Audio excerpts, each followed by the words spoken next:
함께 자리에서 일어나서 사도신경으로 우리의 한믿음을 주 앞에 고백하며 4월 첫째 주 주일 오부 예배를 삼위일체 하나님께 올려드리겠습니다. 전능하사 천지를 만드신 하나님 아버지를 내가 믿사오며 그 외아들 우리 주 예수 그리스도를 믿사오니 이는 성령으로 잉태하사 동정녀 마리아에게 나시고 본디오 빌라도에게 고난을 받으사 십자가에 못 박혀 죽으시고 장사한 지 사흘 만에 죽은 자 가운데서 다시 살아나시며 하늘에 오르사 전능하신 하나님 우편에 앉아 계시다가 저리로서 산자와 죽은 자를 심판하러 오시리라. 성령을 믿사오며 거룩한 공예와 성도가 서로 교통하는 것과 죄를 사하여 주시는 것과 몸이 다시 사는 것과 영원히 사는 것을 믿사옵나이다. 아멘.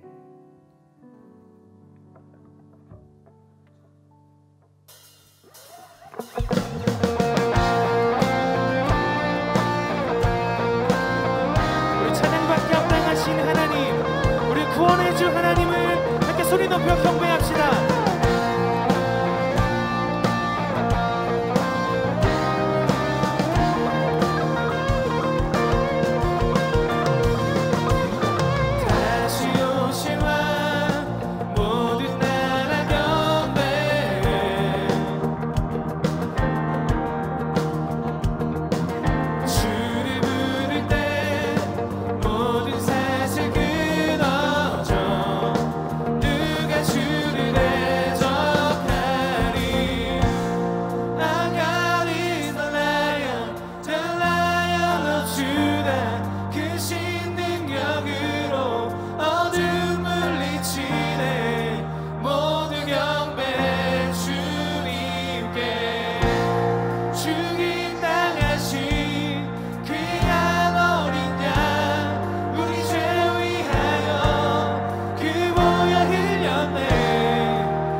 하나님을 우리의 마음이, 우리의 중심이 주님을 노래합니다.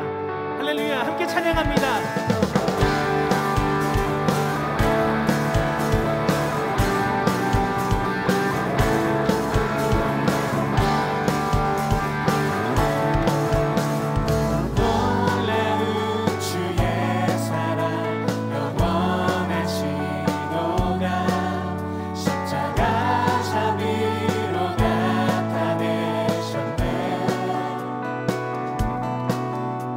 그 누구도 그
세상의 모든 어떤 의침보다 능력 있는 말씀 나를 없다 하며 날 보호하시네.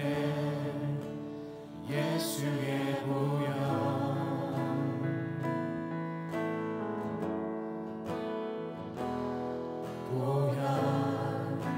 세상의 모든 어떤 의침보다 능력 있는 말씀 나를 없다 하며 날 보호하시네. 예수의 보혈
십자가를 찬양합시다.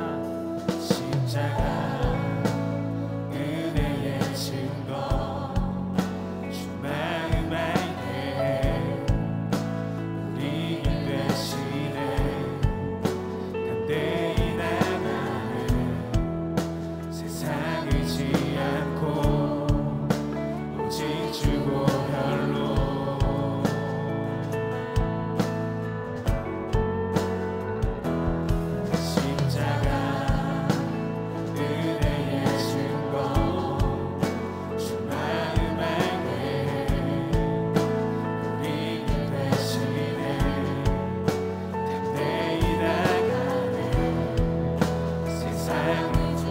오직 주 보혈로 오직 주 보혈로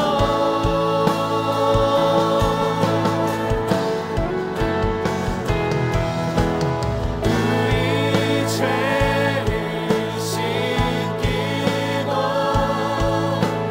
다시 온전케 하는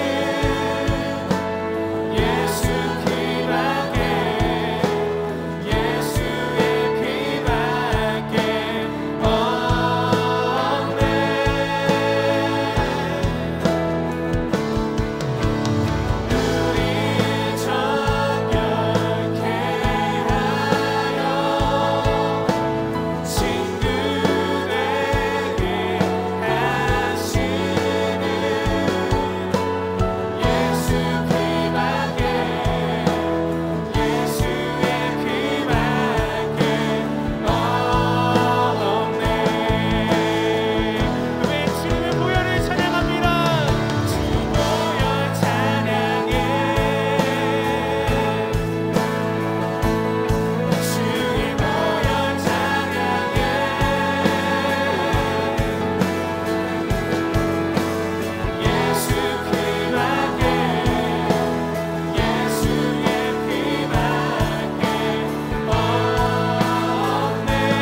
사람이 이길 수 없고 다닐 수 없는 그 은혜의 보좌 앞에 오직 예수 그리스도의 보혈만을 힘입어 나아갑니다. 다른 것 어떤 것도 의지 않고 오직 주님만이 우리의 힘이십니다.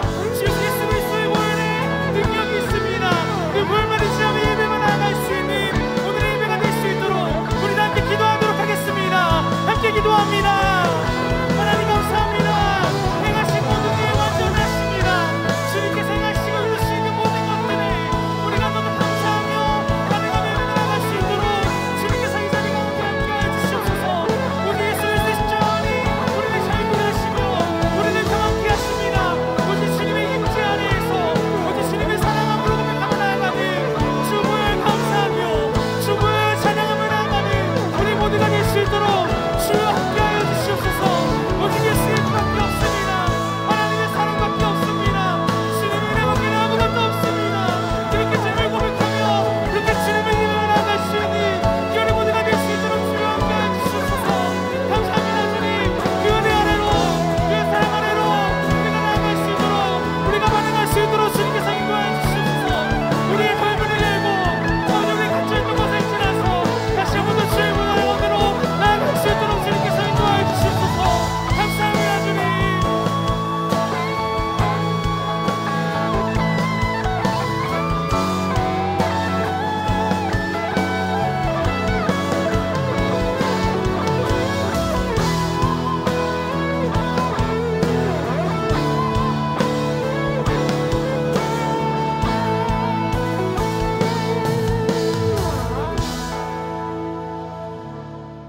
사랑과 은혜가 충만하신 주 하나님, 복된 주일 주님을 예배하는 자리로 우리를 인도하여 주셔서 거룩한 주님의 백성으로 삼아주신 크신 은혜에 감사와 찬양을 돌려드립니다. 이 시간 크신 인재로 함께하여 주사 마음과 뜻과 힘을 다하여 주님께 사랑의 고백을 드리며 나온 모든 이들 가운데 주의 은혜가 충만하도록 역사하여 주시옵소서. 주의 십자가의 고난과 죽으심을 묵상하는 사순절 가운데 다함 없는 주의 사랑을 경험하게 하여 주시고 더욱 깊어진 믿음과 고백으로 주를 따르는 주의 제자들이 되게 하여 주시옵소서. 용서의 하나님, 주께서 바라고 원하시는 것들을 선택하기보다 자기 중심적인 사고를 벗어나지 못하고 주 앞에 지었던 모든 죄악을 인정하고 회개하오니 주의 은혜로 덮어 주시옵소서. 우리의 구원자 되시며 삶의 주인으로 인정하고 모신 예수 그리스도와 함께 주님 주신 소명과 사명을 따라 다시금 하나님 나라 안에서 베푸신 의와 평강과 기쁨을 누리며 주의 백성다운 모습으로 살아가도록 인도하여 주시옵소서. 나라와 열방을 다스리시는 하나님, 코로나 종식을 기대하며 나아가고 있는 이 땅을 긍휼히 여겨주시고 오랜 시간 헌신과 수고를 다하고 있는 의료진들과 방역당국을 기억하여 주시고 날마다 새 힘으로 함께하여 주시옵소서. 코로나 이후를 준비해가는 이 땅 위에 함께하여 주사 삶의 문제와 고통으로 인해 불안하며 염려하는 이들에게는 평강을 더해 주시고 나라의 모든 영역들마다 하나님의 공의와 정의로 기초가 세워지고 평화가 이 땅 위에 공의의 결과로 열매 맺는 새로운 날이 속히 오도록 역사하여 주시옵소서. 이번 대선을 통해 새롭게 선출된 당선인을 위해 기도하오니 하나님과 국민을 두려워하고 낮은 자세로 섬기며 하나님의 마음에 합한 모습으로 맡겨진 사명을 잘 감당하도록 인도하여 주시옵소서. 전쟁으로 고통 중에 있는 우크라이나를 위해 기도합니다. 인간의 죄된 본성인 이기심과 탐욕으로 인해 벌어진 처참한 전쟁으로 사랑하는 이들과 삶의 터전을 잃은 이들을 주께서 친히 위로하여 주시옵소서. 주의 크신 권능으로 전쟁을 속히 그치게 하여 주시고 말로 다할 수 없는 슬픔 가운데 있는 이들을 주께서 친히 위로하여 주시옵소서. 세계 각처에서 그들을 위해 기도하며 돕는 손길이 더해지게 하여 주시고 주의 평화와 긍휼로 그 땅을 다스려 주시옵소서. 복음의 전진을 위해 광림의 제단을 세우신 하나님, 감독님과 담임 목사님의 신원을 강건케 하여 주시고 기도의 자리에서 주의 나라를 위해 중보하시는 모든 간구의 제목마다 주께 상달되어지고 이루어지는 역사가 있게 하여 주시옵소서. 한국교회와 세계교회의 방향을 제시하고 이끄시며 나아가고 계신 담임 목사님의 모든 발걸음마다 많은 이들이 주께로 돌아오게 되는 크신 구원의 역사로 함께하여 주시옵소서. 교회의 모든 부서와 기관이 주를 향한 충성과 순종으로 각각의 부름에 받은 사명에 온전히 응답하기 원하오니 생명적 신앙으로 미래를 준비하는 비전을 이루는 복된 한 해가 되도록 인도하여 주시옵소서. 광림교회 청년부를 인도하신 하나님, 본질을 지켜가면서 선교하고 성장하는 공동체가 되도록 우리를 부르신 줄 믿습니다. 주의 복음을 전파하기 위해 함께 마음과 힘을 모아 준비하는 총력전도 가운데 주의 은혜를 가득히 부어주사 주를 모르고 죽어져가는 많은 영혼들이 생명 대신 주님께로 돌아오는 귀한 역사가 일어나도록 인도하여 주시옵소서. 이제 주의 말씀을 듣습니다. 주의 말씀을 대언하시는 목사님께 성령과 말씀으로 충만케 하여 주시고 듣는 모든 이들에게는 주의 말씀을 사모하는 마음과 순종으로 이어지는 결단의 마음을 부어주사 믿음으로 주께 반응하며 나아가는 은혜의 시간이 되게 하여 주시옵소서. 이 시간 온라인으로 함께 드리는 모든 성도들의 처소마다 이곳과 동일한 은혜로 함께하여 주실 줄 믿사오며 언제나 우리를 사랑으로 인도하여 주시는 예수 그리스도의 이름으로 기도하옵나이다. 아멘.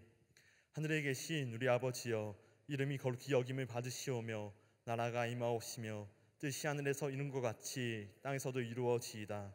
오늘날 우리에게 일용할 양식을 주옵시고 우리가 우리에게 죄 지은 자를 사하여 준 것 같이 우리의 죄를 사하여 주옵시고 우리를 시험에 들게 하지 마옵시고 다만 악에서 구하옵소서. 대개 나라와 권세와 영광이 아버지께 영원히 있사옵나이다. 아멘. 오늘 우리에게 주신 하나님의 말씀은 데살로니가 전서 5장 16절에서부터 18절까지의 말씀입니다.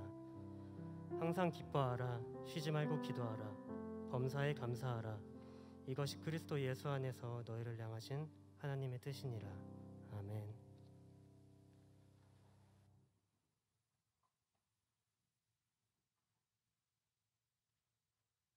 어느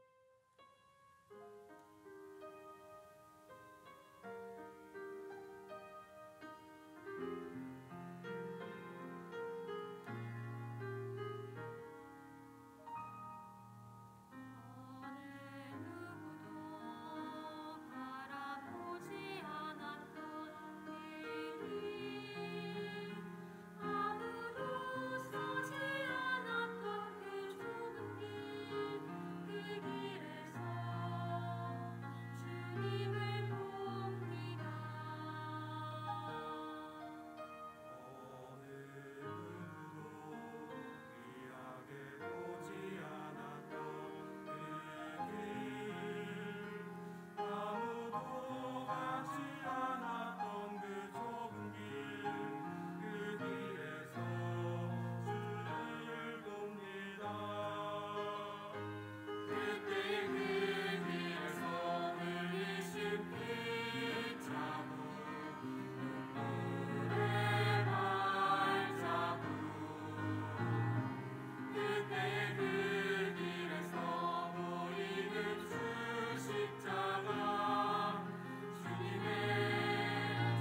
중창단의 찬양에 큰 은혜 받으신 줄로 믿습니다.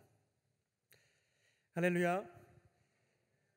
주일 오후에 나오신 또 온라인으로 참여하신 모든 분들에게 하나님의 크신 은혜와 평강이 충만하시기를 주님의 이름으로 축원합니다. 3월부터 이정표라는 주제로 설교를 하고 있습니다. 이정표라는 것은 무엇일까? 운전을 하실 때 보면 도로에 표지판이 있죠. 어디로 가야 하는지, 얼만큼 거리가 남았는지 알려주시는 표지판, 그게 이정표다라고 생각하시면 쉽겠습니다. 인천을 가려면 왼편으로 가십시오. 부산을 가려면 직진하십시오. 동해안을 가려면 우회전하십시오. 이처럼 방향을 알려주는 것이 바로 이정표입니다. 이곳에 계신 저와 여러분은 교회에서 진행되는 다양한 프로그램과 활동에 참여하는 단순한 교인, 철치안이라고 표현할 수 있겠는데요, 단순한 교인들이 아닙니다. 예수님을 나의 구원자, 또 내 삶의 주인으로 믿고 따르는 그리스도인, 크리스천이죠. 우리는 그리스도인이기 때문에 앞으로 남은 인생은 우리의 구원자이신 예수님께서 원하시는 길로 걸어가야 되겠습니다. 그래서 우리 인생에서 발생하게 될 다양한 문제 앞에서 어떤 방향으로 가야 될까? 이정표가 될 수 있는 말씀들을 찾아서 여러분들에게 말씀을 전하고 있습니다. 바라기는 이제 4번째 시간이 됐는데요, 이정표 주제에 해당되는 성경 본문들은 속회를 중심으로 해서 암송하는 것들을 지켜가시기 바랍니다. 말씀을 쌓아두는 것이 내 인생에서 굉장히 중요한 부분입니다.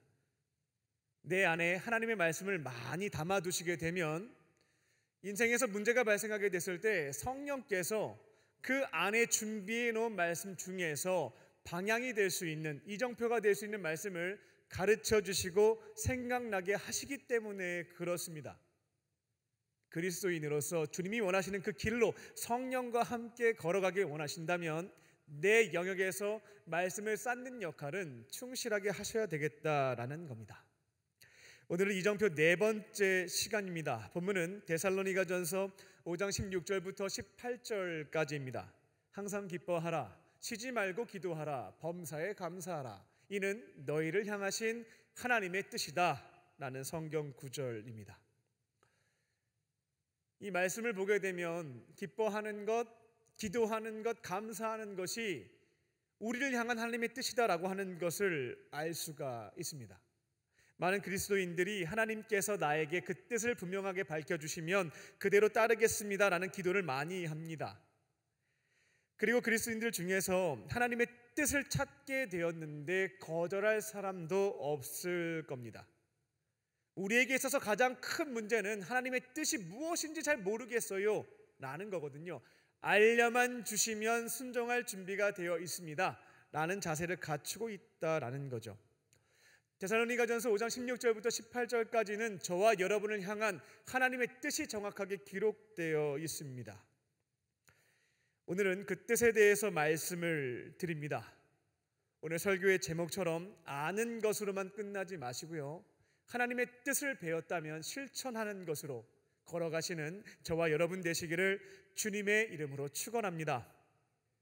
첫 번째 하나님의 뜻은 항상 기뻐하라입니다.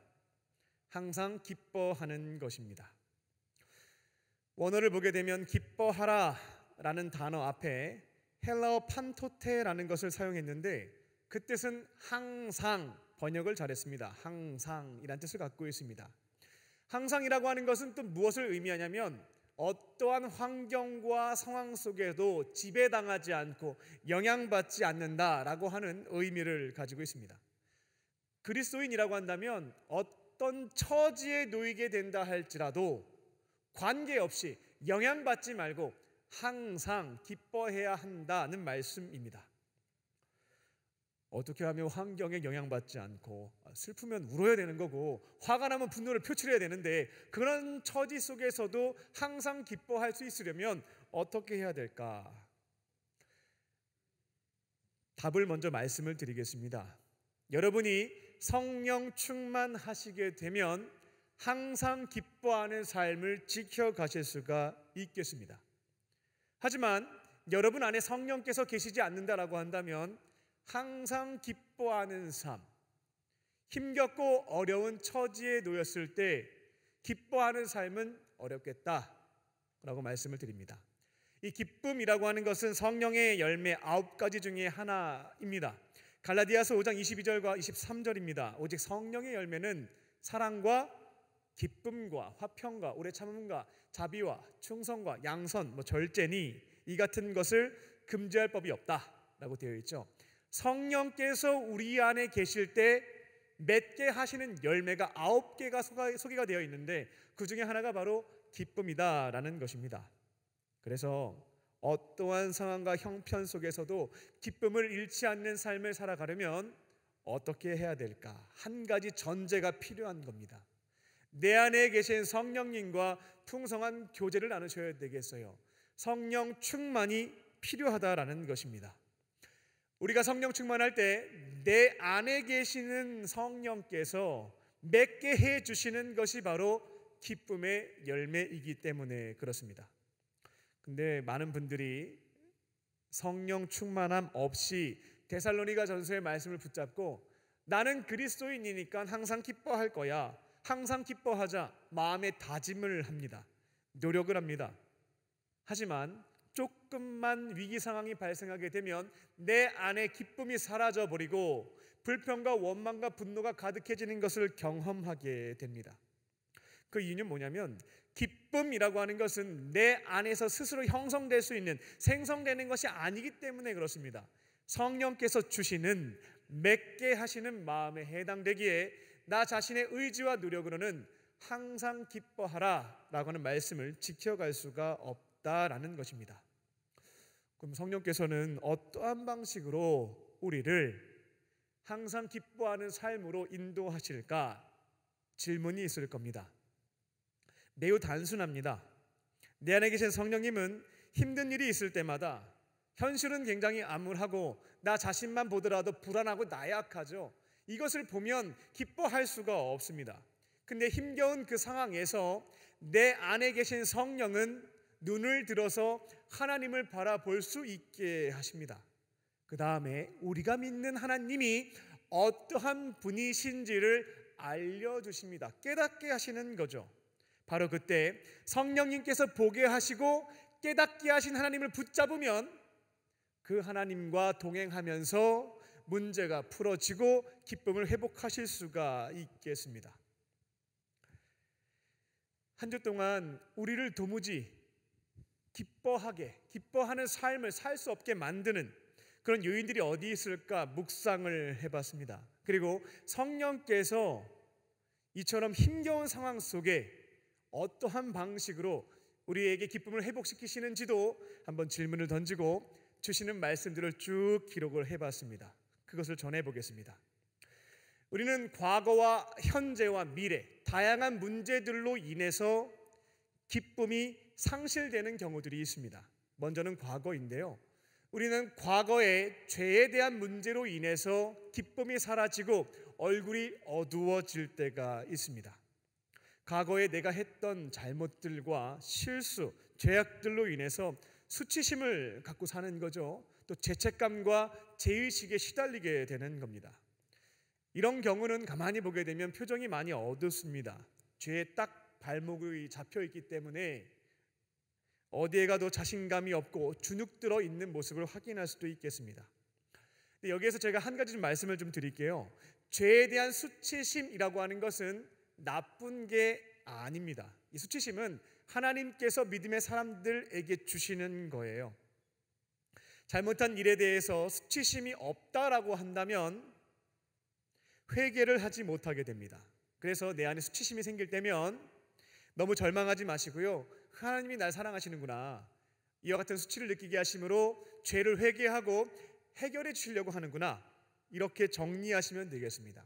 수치심을 주시면 절망하지 않고 회개하고 용서받고 해결받는 겁니다. 그리고 하나님은 죄사함 이후에도 이 수치심이라고 하는 것은 여러분 안에 계속 남겨두시는 특징이 있습니다. 그래야 죄사함 받은 이후에 나는 의인이야 라고 하는 착각과 교만에 빠지지 않기 때문에 그렇습니다. 또 동일한 죄에 대한 수치심이 남아 있어야 반복하지 않는 부분도 있죠. 과거의 죄와 잘못이 생각날 때면 이 수치심, 죄책감, 죄의식 때문에 굉장히 두렵고 내 안에 기쁨이 상실된 것을 경험하게 됩니다. 바로 그때 여러분이 성령 충만하시다면 내 안에 계신 성령님은 눈을 들어서 하나님을 바라볼 수 있게 하십니다. 그리고 우리가 믿는 하나님은 용서하시기를 즐겨 하시는 분이라는 깨달음을 주십니다. 이걸 여호와 살람이라고 표현하는데요, 살람의 하나님, 용서하시는 하나님, 그분에 대한 것을 깨닫게 하시는 겁니다. 바로 그때 여러분이 선택하시면 되겠습니다. 나는 살람의 하나님을 붙잡을 거야. 나는 믿지 못하겠어. 선택지는 여러분에게 있습니다. 그때 살람의 하나님을 붙잡고 나의 죄를 회개합니다. 죄사함을 받습니다. 자유함을 얻는 거죠. 그러면 과거에 있었던 나의 잘못과 죄로 인해서 힘겨웠던 나의 마음이 풀어지게 됩니다. 얼굴이 활짝 피죠. 기쁨이 회복됩니다. 우리는 과거에 받았던 큰 상처로 인해서 기뻐하는 삶을 살지 못합니다. 학창시절에 동기생들로부터 받았던 상처가 있어요. 가정에서 부모와 형제로부터 말하지 못하는 상처를 받았습니다. 직장생활을 할 때에도 너무나 억울한 그런 상처를 입기도 했습니다. 교회에서 만난 교인들로부터 아픔을 겪기도 합니다. 부족하고 연약한 사람들이 함께 모여서 서로 도와가며 살면 좋을 텐데 참 많은 상처를 주고받고 살아갑니다. 이 상처가 잘 아물면 좋겠지만 그대로 남아있는 거죠. 트라우마로 남은 것입니다. 그래서 잘 지내다가도 비슷한 현상이 내 삶에 발생하게 되면 그 당시에 감정이 막 몰려오는 거죠. 기쁨을 잃어버리고 심리적 불안에 빠지게 된다라는 겁니다. 이걸 어떻게 해결할 수 있을까? 이런 상황에서, 트라우마가 생긴 이 상황에서 어떻게 기뻐할 수 있을까? 우리 안에 계신 성령님께서는 과거의 상처가 아니라 하나님을 바라볼 수 있도록 인도하십니다. 그리고 우리가 믿는 하나님은 어떠한 분이신가? 라파의 하나님, 이 라파는 치유라는 뜻을 갖고 있습니다. 하나님은 상처를 치유하실 수 있는 분이다 라고 하는 것을 깨닫게 해주십니다. 이제 그때 여러분이 자유의지를 가지고 선택해야 되겠죠. 라파의 하나님을 붙잡고 걸어갈 것인지 아니면 거절할 것인지. 우리가 라파의 하나님을 딱 붙잡게 되면 내 안에 계신 성령님께서는 나에게 아픔을 주었던 사건에 대해 하나님의 시선으로 해석할 수 있도록 인도해 주십니다. 생각만 하면은 분노밖에 남지 않는 사건이었는데 성령께서는 주님의 눈으로 그 안에 담겨 있는 섭리와 의미를 찾을 수 있도록 알려주신다는 것입니다. 때로는 안 알려주실 때도 있어요. 그럴 때에는 선하신 하나님의 섭리가 있다라는 것을 신뢰할 수 있도록 믿음을 주시는 것도 경험하실 수가 있겠습니다. 그렇게 내 안에 해결되지 않았던 상처에 대한 의미를 찾게 하심으로 극복하게 하시는 거죠.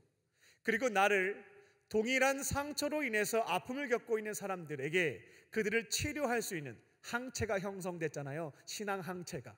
그것을 통해서 회복시키는 치료제로도 사용하게 하십니다. 그렇게 과거의 상처, 나를 자꾸만 슬프게 만들었던 이 문제를 극복하게 하심으로 항상 기뻐하는 삶을 지켜갈 수 있도록 인도하신다는 겁니다. 여기까지가 과거의 문제로 인해서 우리를 힘겹게 하는 부분이었다면 현재 우리를 고통스럽게 하는, 기쁨을 빼앗아가는 것도 말씀을 드립니다. 큰 질병에 걸리게 되는 겁니다.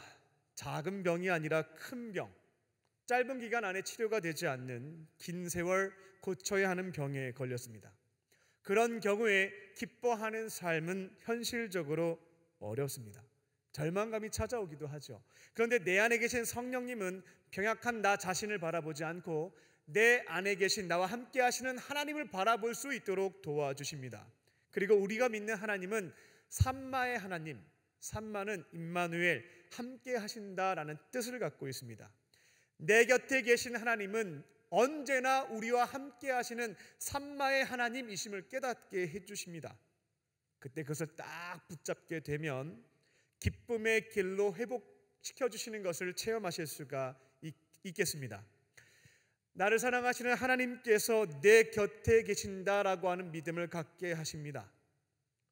그런데 그럼에도 불구하고 내 육체의 질병이 낫지 않고 있는 거죠. 왜 해결해 주시지 않을까?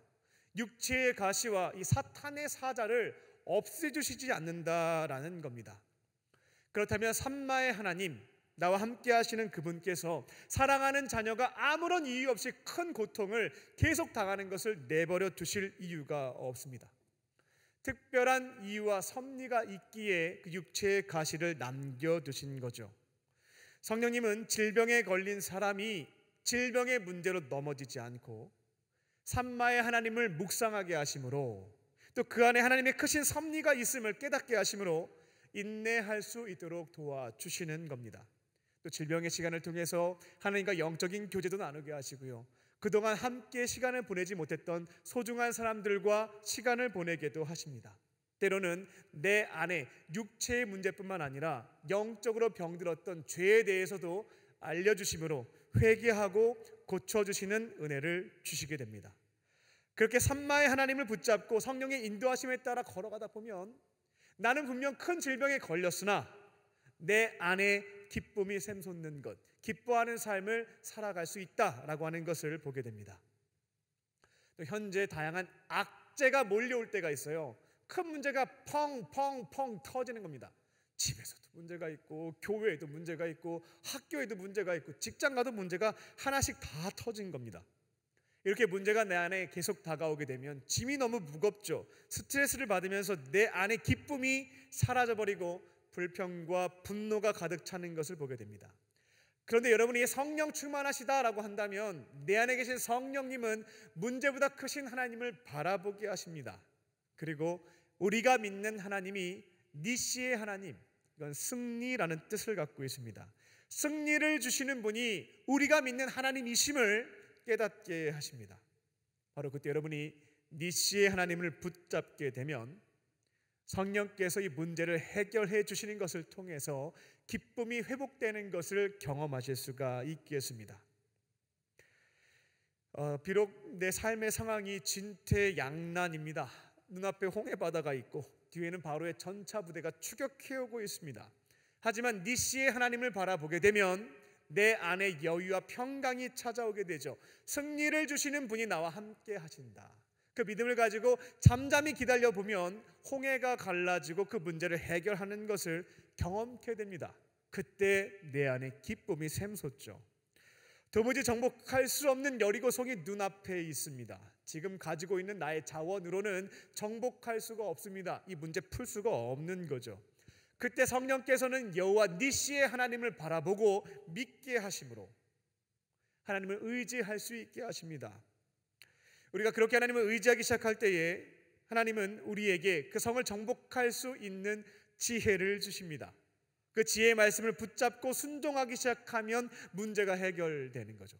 내가 머리로 생각한 것과는 다른 방식이었는데 순종해 보니 풀린 겁니다. 여호와 니시 하나님의 은혜로 승리를 거둔 것이죠. 그렇게 되면 너무나 문제 때문에 스트레스 때문에 힘들었는데 문제가 풀어지고 기쁨이 회복되는 것을 경험하게 됩니다. 마지막으로는 미래입니다. 우리는 미래의 불안 때문에 굉장히 기뻐하지 못하죠. 대학 졸업은 잘할 수 있을까? 취업은 될까? 결혼은 할 수 있을까? 내 집 마련은 가능할까? 이 미래에 대한 불안과 걱정 때문에 내 안에 기쁨이 사라진 우리 청년들이 있을 겁니다. 우리가 성령 충만하다라고 한다면 내 안에 계신 성령님은 미래에 대한 불안을 넘어서 하나님을 바라볼 수 있도록 인도해 주십니다. 그리고 우리가 믿는 하나님은 일의 하나님, 예비하시는 분이다라고 하는 것을 깨닫게 하십니다. 이 점을 여러분이 믿게 된다면, 붙잡게 된다면 성령께서는 우리 마음속에 평안함을 주시죠. 너의 미래는 이미 다 그려놨다. 내가 책임질 것이니 지금 주어진 현실에서 맡겨진 역할과 사명에 충실하면 된다. 이와 같은 말씀과 믿음을 주심으로 평안하게 오늘을 살아갈 수 있도록 하신다라는 겁니다. 미래에 대한 불안이 하나님께서 책임져 주심을 믿게 되니 사라지게 되고 기쁨을 회복할 수 있게 된다는 것입니다. 한 주 동안 묵상을 해보니까 이와 같은 결론을 내릴 수가 있었습니다. 항상 기뻐하는 삶이 가능하겠구나. 그 비결은 성령 충만하면 되겠다는 것이었습니다. 우리는 성령 충만에 집중하시면 되겠어요. 말씀 생활, 기도 생활, 순종 생활에 여러분들이 충실하시면서 성령 충만함을 받는 겁니다. 내 안에 계신 성령과 충만한 교제를 나누시면 도무지 기뻐할 수 없는 삶의 상황이 나에게 발생하게 되었을 때 성령님은 하나님을 바라보게 하시고 살람, 용서하시는 하나님, 라파, 치유하시는 하나님, 삼마, 함께 하시는 하나님, 니시, 승리를 주시는 하나님, 이레, 미래를 예비해 놓으신 하나님, 이 점을 깨닫게 하십니다. 그것을 딱 붙잡고 성령과 동행하기 시작하면 내 안에 기쁨이 회복되는 것을 경험하실 수가 있겠습니다. 내 안에 계신 성령님과 충만한 풍성한 교제를 나누시고요, 주의 도우심으로 항상 기뻐하는 삶을 지켜가는 저와 여러분 되시기를 주님의 이름으로 축원합니다. 두 번째로 하나님의 뜻은 쉬지 말고 기도하는 것입니다. 쉬지 말고 기도하라. 여기에서 쉬지 말고에 해당되는 헬라어는 아디알레이토스라고 합니다. 그 의미는 밑바닥까지 이르도록 멈추지 않는다는 뜻을 갖고 있습니다. 인생의 밑바닥까지 떨어져도 멈추지 않는 겁니다. 사람이 견딜 수가 없는 고통, 아픔이 찾아온 것이죠. 극한의 상황에 처하게 됐습니다. 그때에도 쉬지 말고 기도하라는 것입니다. 그러니까 이거는 당신들 아무 일도 하지 마시고요, 24시간 동안 골방에 들어가서 동굴 속에 들어가서 계속 무릎 꿇고 기도하십시오, 이런 의미가 아니고요, 극한의 상황에 처했다 할지라도 포기하지 말고 기도하십시오 라는 의미가 있다는 것입니다. 그리고 기도하라에 해당되는 헬라어는 프로슈코마이입니다. 이는 하나님의 뜻에 초점을 맞추고 기도할 때 사용되는 헬라어입니다. 그럼 바울은 극한의 상황에 놓여 있다 할지라도 자신의 정욕과 욕망과 소원과 필요를 채우는 기도 말고 하나님의 뜻을 찾고 이루어드리는 기도를 드리십시오. 이게 바로 쉬지 말고 기도하라에 담겨있는 본 뜻입니다. 아무리 힘들어도 기도 쉬지 말고 나 중심적 기도 말고 하나님 중심적 기도를 드려야 합니다 라고 권면한 것입니다. 이제 대표적인 예가 될 수 있는 것이 바로 예수님의 겟세마네 기도이죠. 이제 예수님은 인생의 가장 밑바닥, 가장 한계, 극한의 상황에 놓이게 됩니다. 재판받고 형벌받고 십자가에 못 박혀 죽게 되십니다. 극한의 상황에서 기도를 포기하지 않고 기도하시게 되죠. 극한 상황에서 기도하신 겁니다. 그 기도의 내용은 첫 출발점은 예수님의 소원이긴 했습니다. 이 고난의 잔을 피할 수 있으면 피하게 해주십시오 라고 간구를 했죠. 하지만 그렇게 기도를 마무리하시지는 않았습니다. 내 뜻대로 말고 아버지 뜻대로 하나님 중심적인 기도를 드렸다라는 겁니다. 결국에는 하나님의 뜻을 찾았고 그 뜻에 순종하셨습니다. 고난의 잔, 십자가의 길을 걸어가시게 됐죠.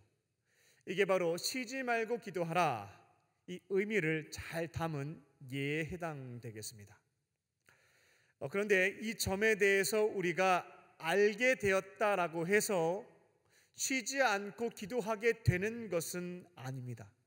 여러분들은 기도에 대해서 많은 정보를 가지고 있지만 가장 큰 문제는 뭐냐면 기도에 대해서 모르는 게 아니라 기도하지 않음에 있다는 것입니다. 한국 개신교인들의 하루 평균 기도 시간이 얼마나 될까 궁금해서 검색해 봤습니다.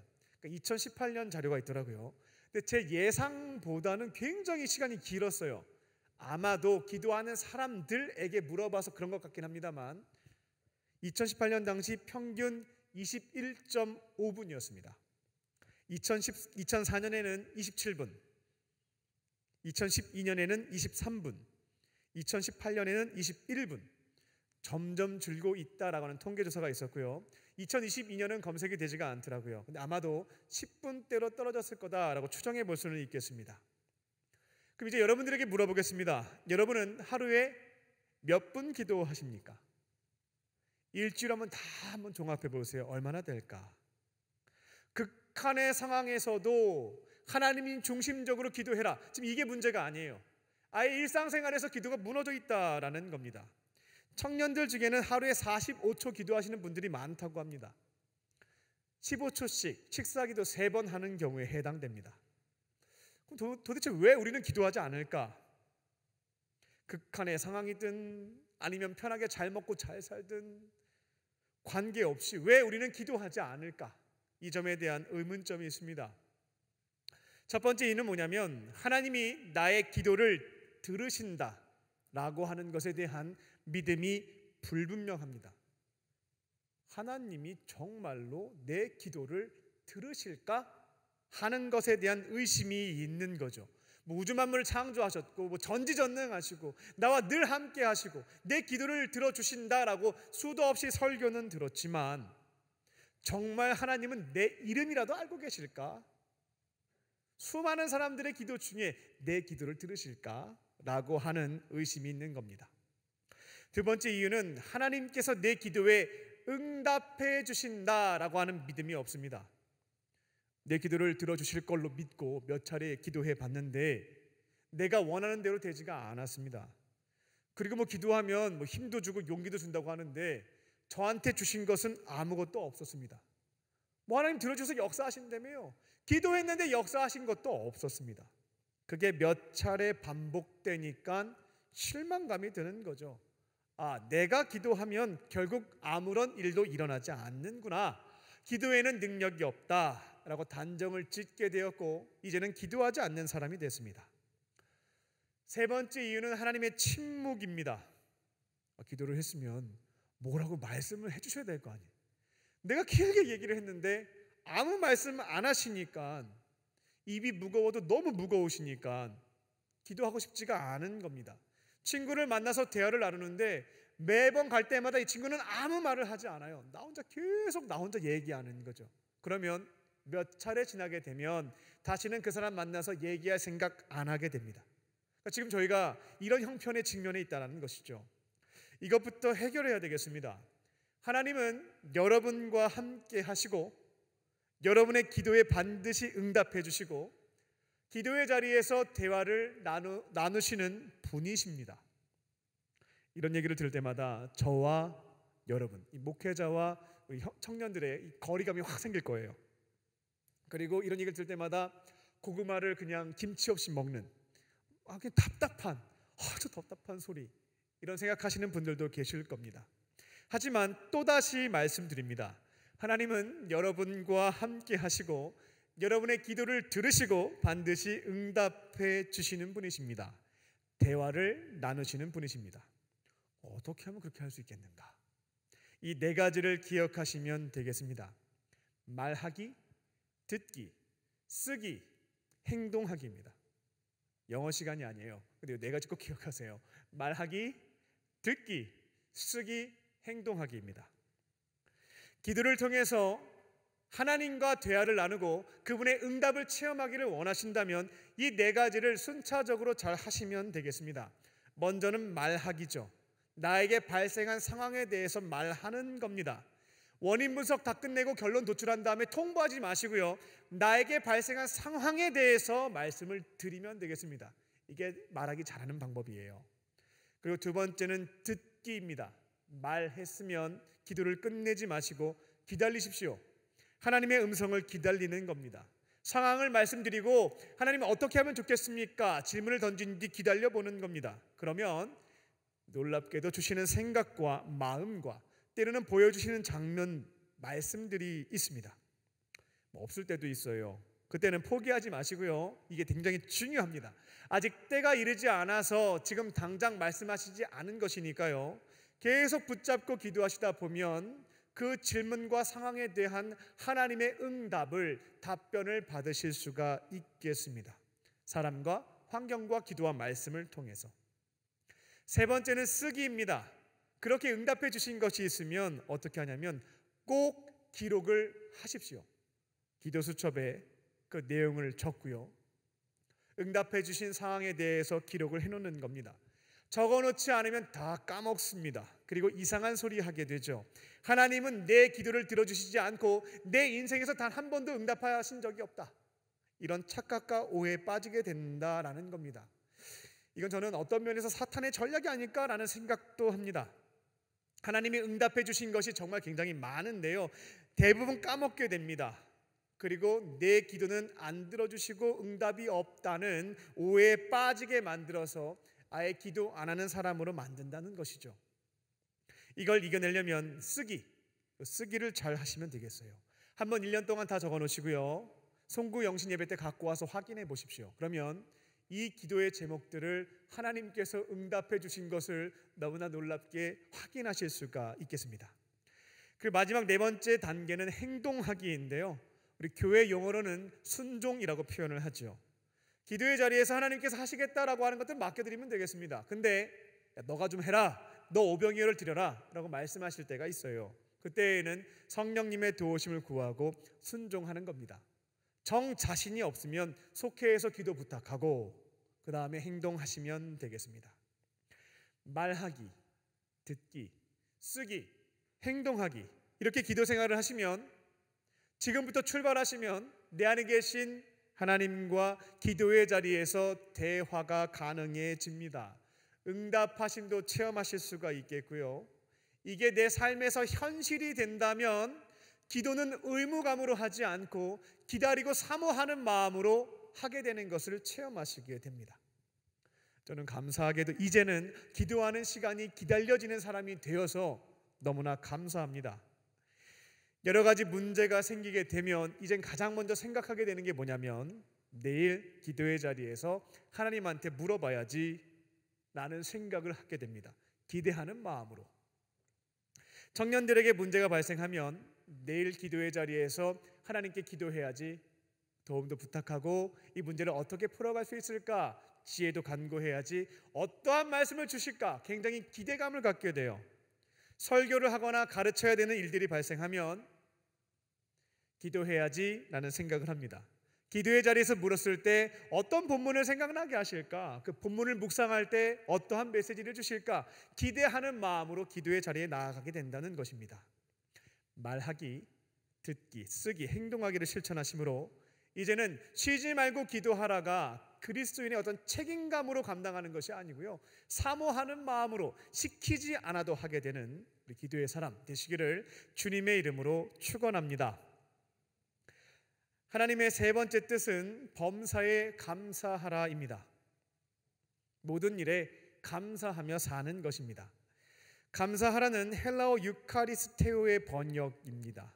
이거는 이제 사람에 대한 감사 말고요, 하나님께 감사할 때 이 헬라어를 사용합니다. 범사라고 하는 것은 엔판티의 번역인데 모든 일, 어떠한 환경에서도 라는 의미를 갖고 있습니다. 즉 이 말씀의 의미는 뭐냐면, 그리스도인들은 어떠한 환경 속에서도 하나님께 감사해야 한다는 의미를 담고 있습니다. 하나님께 감사드려라는 것입니다. 따라서 그리스도인들에게 감사라고 하는 것은 상황에 따른 반응이 아니라 우리들의 태도이다라고 하는 것을 알 수가 있습니다. 세상 사람들은 감사할 일이 발생하게 되면 그 반응으로 감사를 고백하죠. 그런데 그리스도인들은 상황과 관계가 없습니다. 어떠한 처지와 형편에 놓여 있다 할지라도 하나님 감사합니다, 그 태도를 지켜가는 것이다는 것입니다. 근데 현실적으로 말은 안 되죠. 좋은 일이 있어야 하나님 감사합니다 고백할 수 있지, 좋지 않은 일이 발생했는데 거기에 대놓고 감사합니다 라고 말할 수는 없습니다. 억지로 형식적으로 이 말씀에 순종하기 위해서 하나님 감사합니다 이렇게 얘기할 수는 있겠지만, 그 고백을 주님께서 받으시겠습니까? 사람의 중심을 보시는 분께서 그 마음에 실제 감사한 게 없는데 아무리 말로 내뱉는다 하여도 받으시는 것은 없다는 것입니다. 이 범사에 감사하는 그 삶은 어떻게 지켜갈 수 있을까요? 이 믿음이 있으면 가능하겠습니다. 로마서 8장 28절 말씀입니다. 우리가 알거니와 하나님을 사랑하는 자 곧 그의 뜻대로 부르심을 받은 자들에게는 모든 것이 합력하여 선을 이루느니라. 이 말씀을 진리로 믿으면 항상 감사하는 삶이 가능해집니다. 그런데 알고는 있지만 믿지 못한다고 한다면 형식적인 감사밖에는 고백하실 수가 없겠습니다. 구약의 인물인 요셉이 여기에 딱 해당이 됩니다. 창세기 37장부터 50장까지 요셉에 대한 기록이 있죠. 그런데 그는 절망적인 상황에 놓이게 됐을 때 합력하여서 결국은 선을 이루시는 하나님을 믿고 이 하나님에 대한 감사 고백을 지켜갔다는 것을 확인해 볼 수가 있습니다. 구체적으로 이런 표현은 없지만 창세기 50장 2절을 보게 되면 그 가능성을 확인해 볼 수가 있습니다. 요셉이 형들 앞에서 이런 고백을 하거든요. 당신들은 나를 계속해서 해하려고 하였지만 하나님은 그것을 선한 것으로 바꾸어 주셨습니다 라는 고백을 해요. 요셉에게 모든 것을 합력해서 결국 선을 이루어 주시는 하나님에 대한 믿음이 있었구나 라고 하는 것을 추정해 볼 수 있는 부분입니다. 이 믿음이 있으니까 감사함을 잃지 않고 범사에 감사하는 삶을 지켜갈 수가 있었던 겁니다. 요셉은 배다른 형들에 의해서 구덩이에 던져졌죠. 형들은 아사시킬 계획이었습니다. 하지만 그렇게 하긴 너무 잔인하잖아요. 그래서 꺼내준 다음에 노예로 팔아버렸습니다. 부잣집 막내 아들에서 다른 나라의 노예로 팔려가는 상황입니다. 우리 표현으로는 폭망한 상황이죠. 이때 어떻게 감사를 선포할 수가 있겠습니까? 범사에 감사라고 했으니까 노예로 팔려가는 그 자리에서도 하나님 노예가 되게 하심에 감사합니다 말할 수가 없는 거죠. 아마 처음에는 어려웠을 겁니다.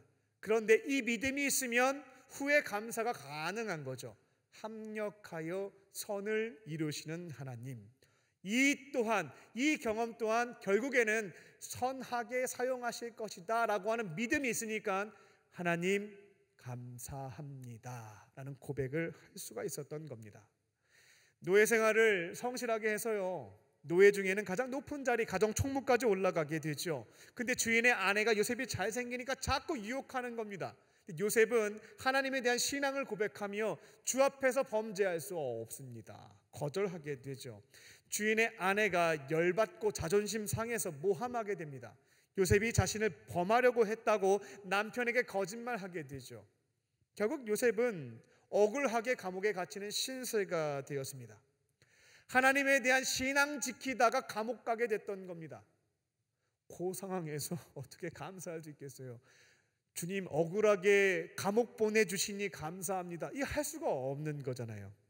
하지만 합력하여 선을 이루시는 하나님, 결국 이와 같은 일들도 선하게 사용하실 것이다 라고 하는 믿음이 있으니까 하나님 감사합니다 고백할 수가 있었습니다. 감옥 생활도 참 성실하게 잘 했죠. 고위 간부들 잘 섬겼습니다. 시중도 잘 들었고요, 그들이 꿈 꿨을 때 꿈도 무료로 해석도 해드렸어요. 근데 요셉이 꿈을 해석했던 것처럼 술 맡은 간원과 빵 맡은 간원이 복직이 되게 되는데, 빵 맡은 간원은 처형을 당하고 이 술 맡은 간원은 복직을 하게 되는데, 그때 요셉에게 약속을 했거든요. 이 억울함을 풀어주겠다고. 근데 2년 동안 깜깜무소식이었습니다. 이 상황에서 어떻게 감사를 고백할 수 있겠습니까? 주님 배신당하게 하시니 감사합니다 이렇게 할 수는 없는 거죠. 하지만 이 또한 선하게 사용하실 하나님에 대한 믿음이 있었기에 하나님 정말 속상한데 그래도 감사합니다, 합력하여서 선을 이루어 주시겠죠. 이 믿음을 가지고 감사를 고백할 수 있었던 겁니다. 그리고 의학적으로요, 사람이 언제 가장 편안함을 느끼는지 실험한 것이 있었습니다. 어떤 사람에게 다양한 것들을 시켜보는 겁니다.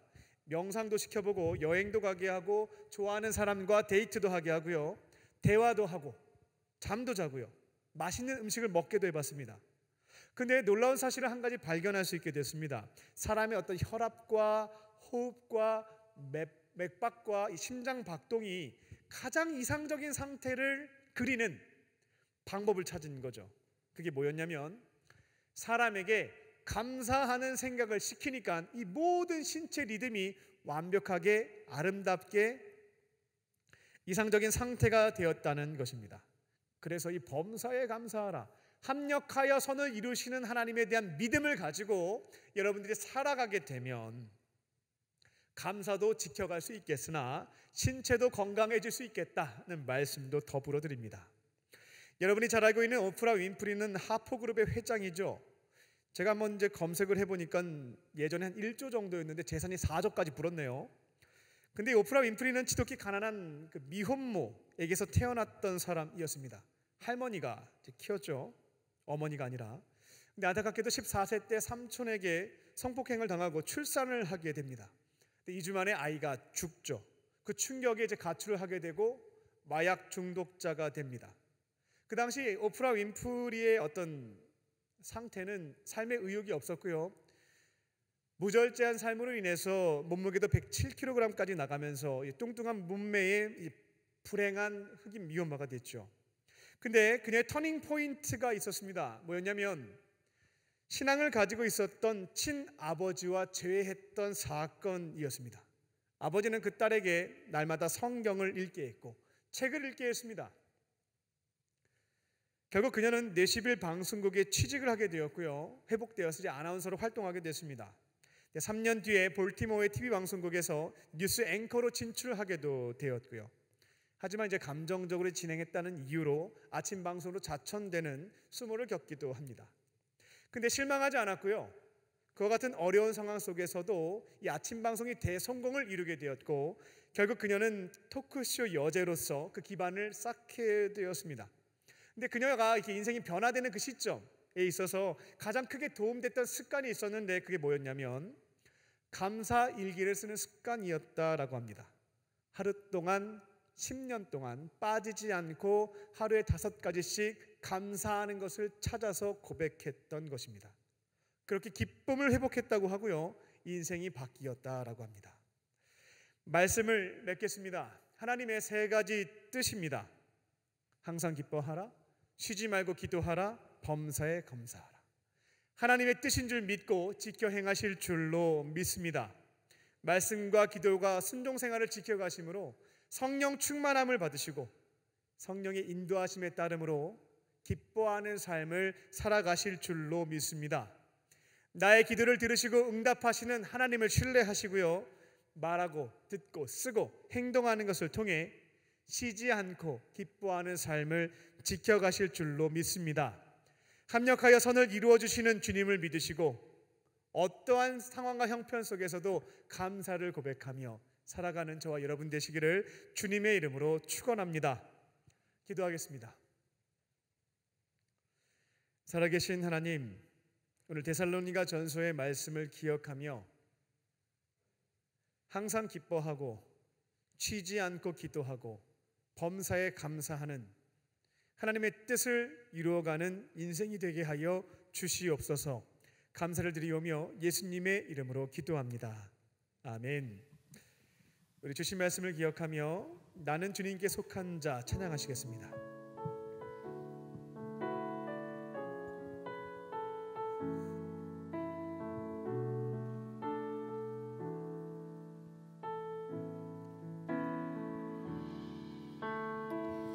이 땅에 내 삶이 비록 버겁더라도 주님의 선하심 나 믿으며 사리. 이 작은 자통에 주가 일어나시니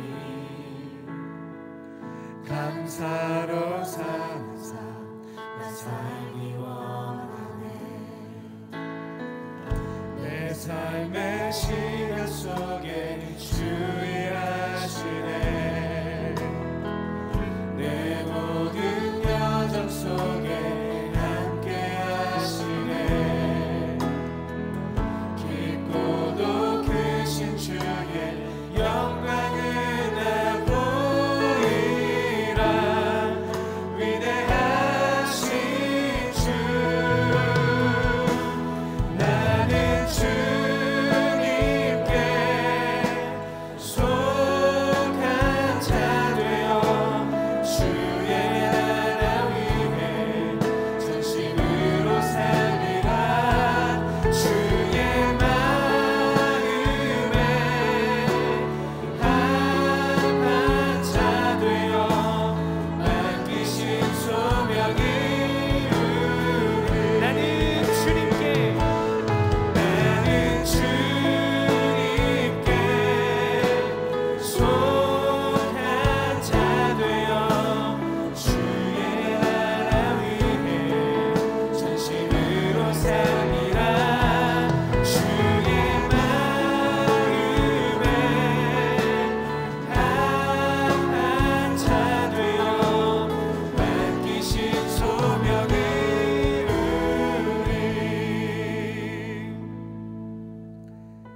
나에게 주신 말씀을 붙잡고 함께 기도하겠습니다. 1분 동안 침묵하면서 오늘 나에게 주시는 주의 음성을 듣겠습니다. 설교 말씀을 기억하시기 위해서 너무 애쓰지 마시고요. 주님 말씀해 주세요 라고 고백하신 뒤에 나에게 주시는 음성을 들으시면 되겠습니다. 생각나게 하시는 말씀, 보여주시는 장면 다 괜찮습니다. 이 시간 1분 동안 침묵하며 나에게 주시는 레마의 말씀을, 그 음성을 듣겠습니다.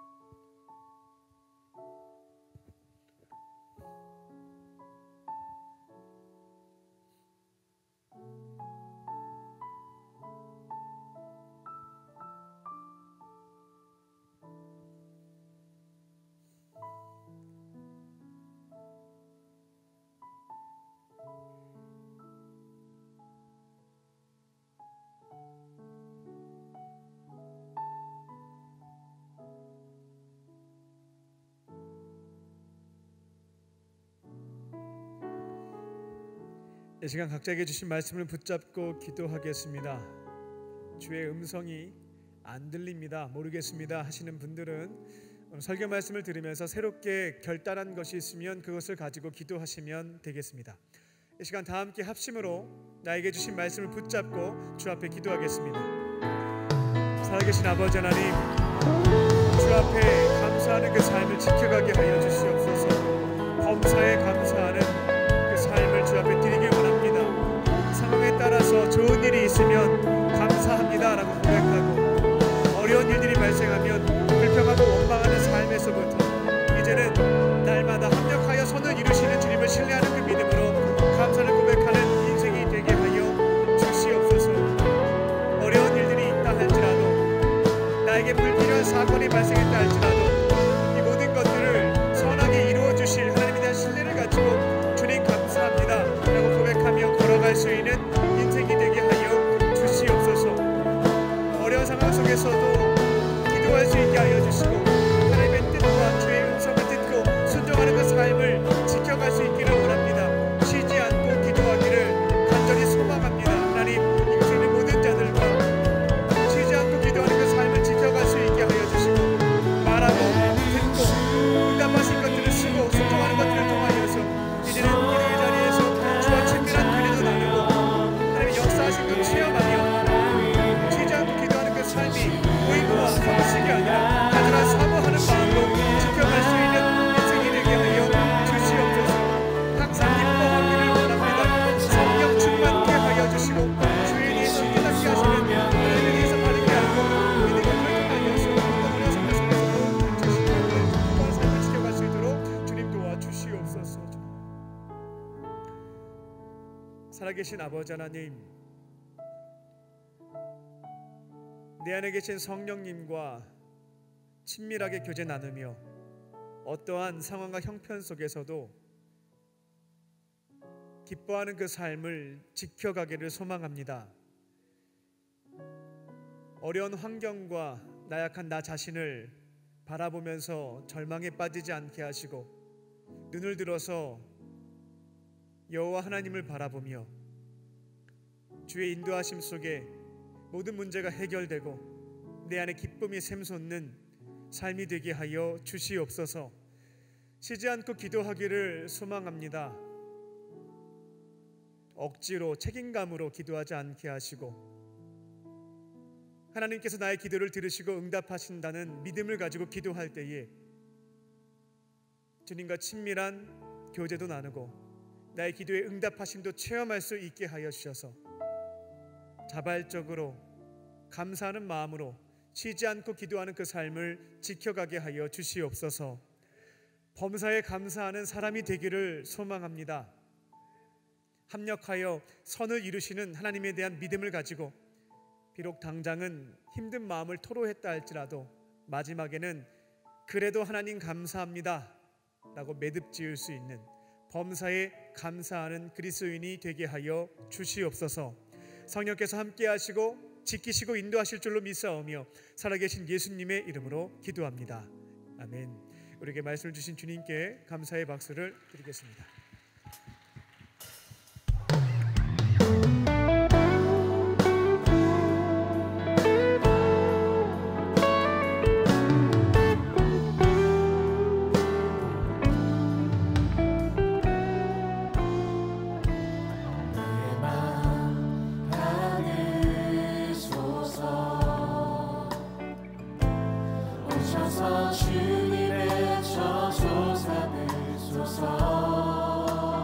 나의 전부이신 나의 전부이신 주여 내 맘을 받아주소서.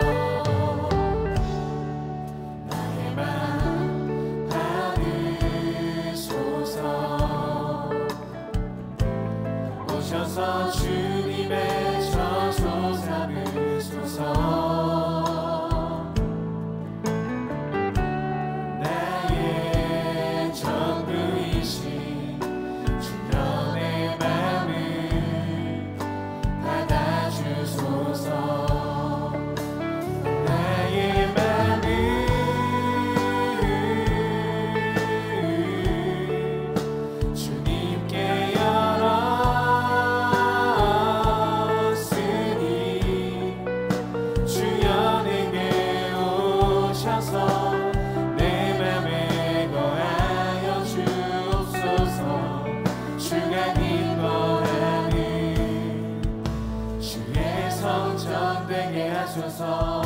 우리 다 함께 자리에 일어나서 찬양합니다. 나의 맘 받으소서. 나의 맘 받으소서. 오셔서 주님의 저소 삼으소서.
주님의 저소 삼으소서.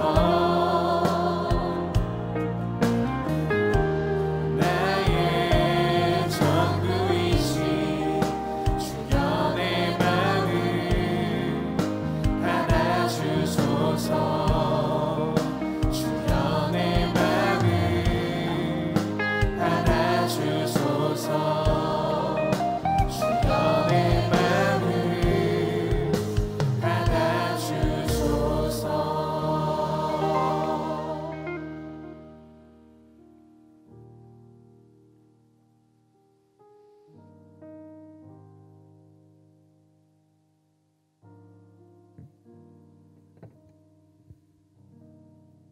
사랑이 충만하신 하나님, 이 시간 삼위일체 하나님께서 우리에게 베풀어 주신 생명과 구원, 동행과 영생의 은혜에 감사하며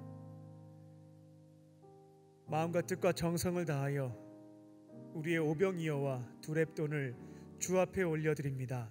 주님 기쁘게 받아주시고 주님의 나라와 그 영광을 위하여 사용하여 주시옵소서.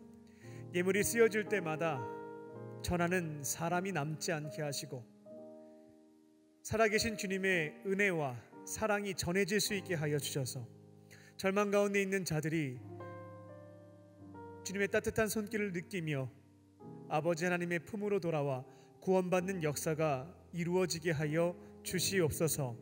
예물을 드린 손길을 기억하여 주사 넉넉함으로 채워주시고 경제적으로 어렵지 않도록 지켜주시옵소서. 하나님의 교회와 어려운 이웃을 섬기는 축복의 통로로 쓰임받게 하여 주시옵소서. 예물을 드리지 못한 이들도 있습니다. 하나님께서 그 마음 위로하여 주시고 삶을 통하여 주 앞에 기쁨의 예물 드리게 하여 주시옵소서. 이 시간 몸과 마음에 질병이 있는 지체들을 위해서 중보합니다. 은과 금은 내게 없으나 내게 있는 것 내게 주노니 곧 나사렛 예수의 이름으로 모든 질병은 떠나갈지어다. 성령께서 친히 안수하여 주사 병고침을 받게 하여 주시고 깨끗하게 치유되고 회복될 수 있도록 기름 부어 주시고 역사하여 주시옵소서. 나를 치료해 주신 주님께 모든 영광 돌려드리며 삶의 자리에서 주어진 사명을 위해 힘차게 걸어갈 수 있도록 건강의 회복을 허락하여 주시옵소서. 이제 삶의 자리로 돌아갑니다. 오늘 주신 말씀 기억하며 성령과 함께 항상 기뻐하고 쉬지 않고 기도하고 범사에 감사를 선포하며 살아갈 수 있는 그리스도인들이 되게 하여 주시옵소서. 그렇게 하실 줄 믿고 감사드리오며 예수님의 이름으로 기도합니다. 아멘.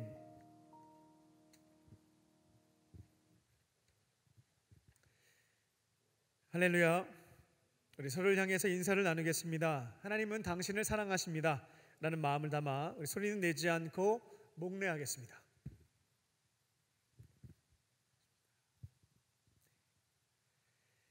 광림 코이노니아입니다. 2022년 청년부 키포인트에 대해서 말씀을 드립니다.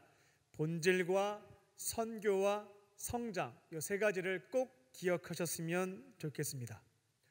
예수님의 제자들이 세운 첫 번째 교회, 초대교회, 처음 교회라고도 얘기할 수 있겠죠. 그들은 예루살렘 성전에 모여서 우리를 구원해 주신 예수님께 감사의 예배를 드렸습니다. 그리고 집집마다 모여서 우리로 얘기하자면 속회를 했습니다. 처음 교회, 예수님의 제자가 세웠던 최초의 교회의 본질은 예배와 속회였습니다. 2022년 우리 청년들은 예배와 속회, 교회의 본질을 지켜가시고요. 하나님께서 우리들에게 예루살렘과 유다와 사마리아와 땅끝까지 선교의 사명 감당해라 라고 말씀하시면 주신 은사와 열정을 가지고 동참하시기 바랍니다. 그게 바로 사도행전에 기록되어 있는 초대교회의 모습이었고요.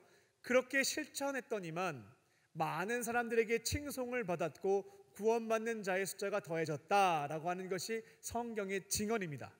말씀대로 걸어가 보고요. 2000년 전 성령의 역사가 우리 공동체 가운데 일어나는지, 구원받는 자의 숫자, 추수하는 일꾼을 더해 주시는지 경험하는 한 해가 되시기 바랍니다. 사순절 갈보리 기도회가 4월 16일까지 진행되고 있습니다.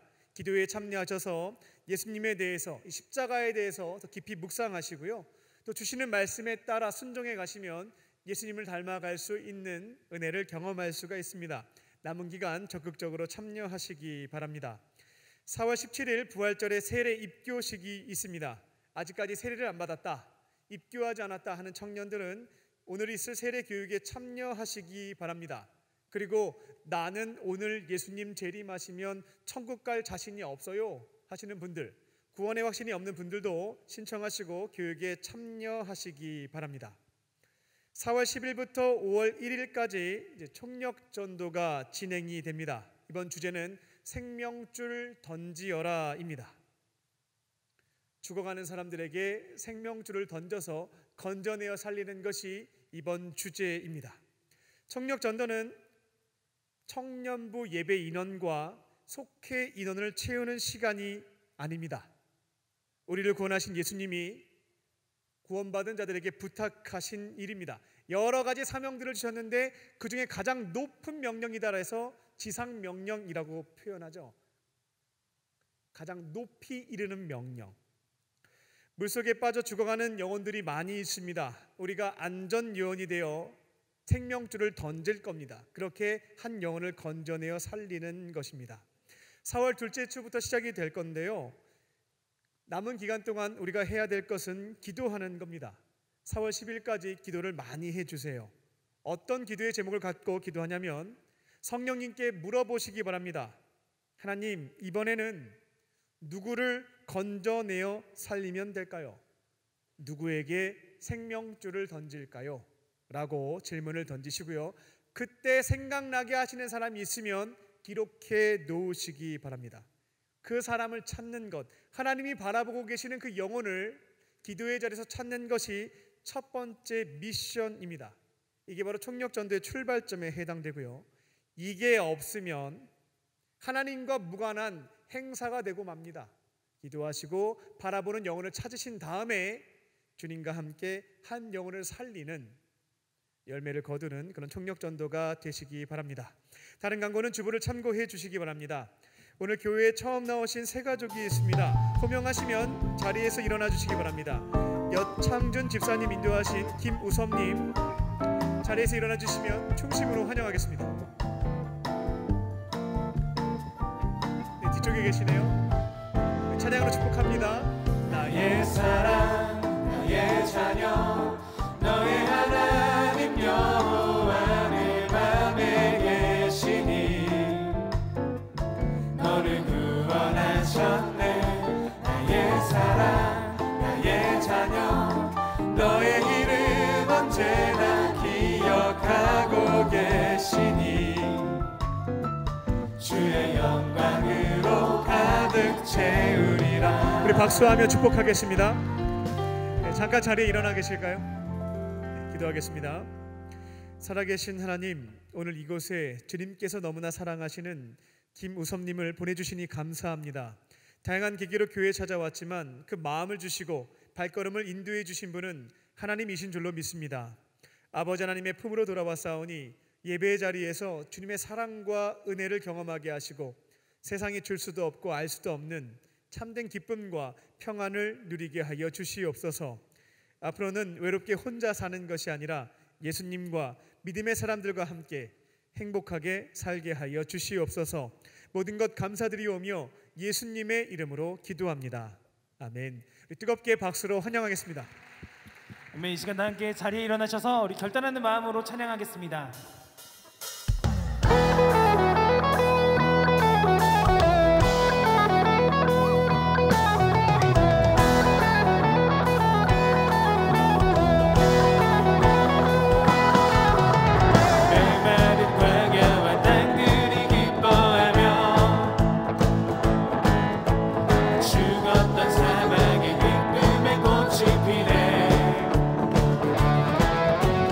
이 나는 풍성한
이제는 우리 주 예수 그리스도의 은혜와 아버지 하나님의 크신 사랑하심과 성령님의 함께 하심이 항상 기뻐하고 쉬지 않고 기도하고 범사에 감사하기를 원하는 사랑하는 모든 광림의 권속들과 청년들 위에 지금부터 영원토록 함께 하시기를 간절히 축원하옵나이다.